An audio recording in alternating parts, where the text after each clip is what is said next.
She's Australia's bone examiner, a forensic archaeologist who police call in from around the country for some of their most puzzling cold cases. But now Dr Penny McArdle is embroiled in a legal stoush with the developer of a $200 million resort who refuses to pay her fee. She's the bone hunter. I have these skills that not many people have. One of Australia's leading forensic anthropologists and archaeologists. They have these amazing skills that I can share and help locate people and identify who they are and what's happened to them.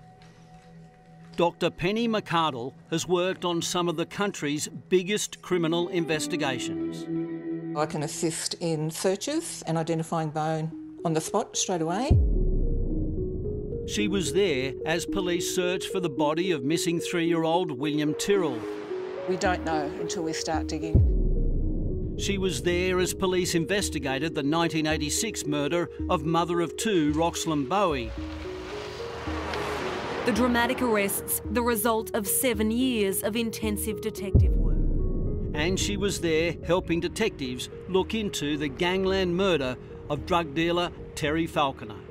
The main bones that we really like are the skull, because the facial features in particular. While Dr McArdle mostly volunteers her criminal work to police around the country, she also provides her skeletal expertise for First Nations people free of charge. I volunteer my time a lot. To pay for that volunteer work, she runs a business, McArdle Cultural Heritage. Had it for 23 years now, and I have clients, sometimes government departments, private developers. The multi-million-dollar development is a joint venture between a Vietnamese company and an investment firm. Last year, McArdle Cultural Heritage was engaged by a project manager to investigate land adjoining Darwin's Mindle Beach Casino Resort. The site is prime beachfront land where developers want to build a $200 million hotel. Boasting 131 hotel rooms, 19 villas, 46 apartments, all-day dining, an infinity pool and a green space like never before. They needed a specialist study, so I came in.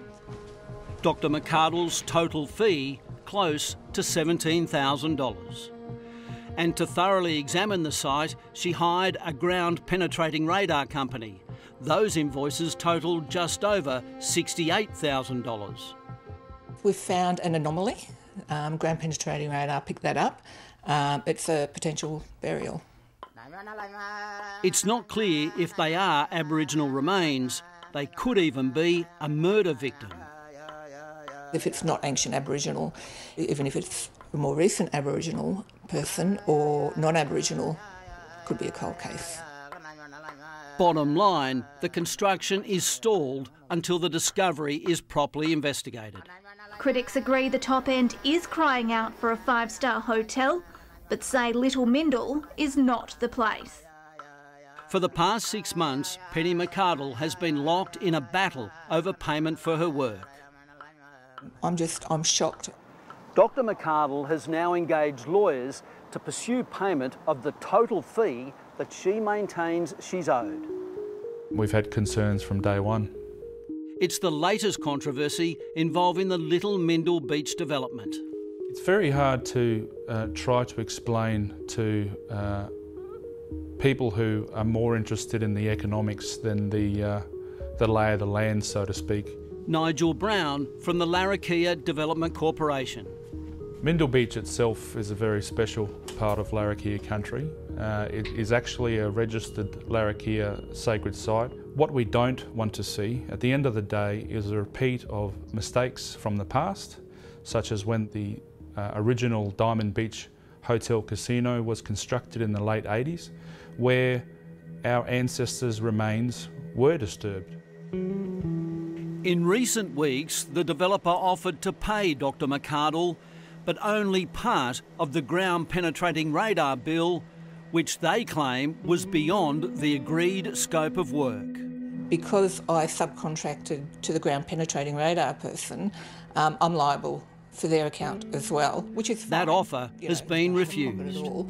So that means that I'm out of pocket, what's that, $80,000 plus my legal fees that I've spent so far.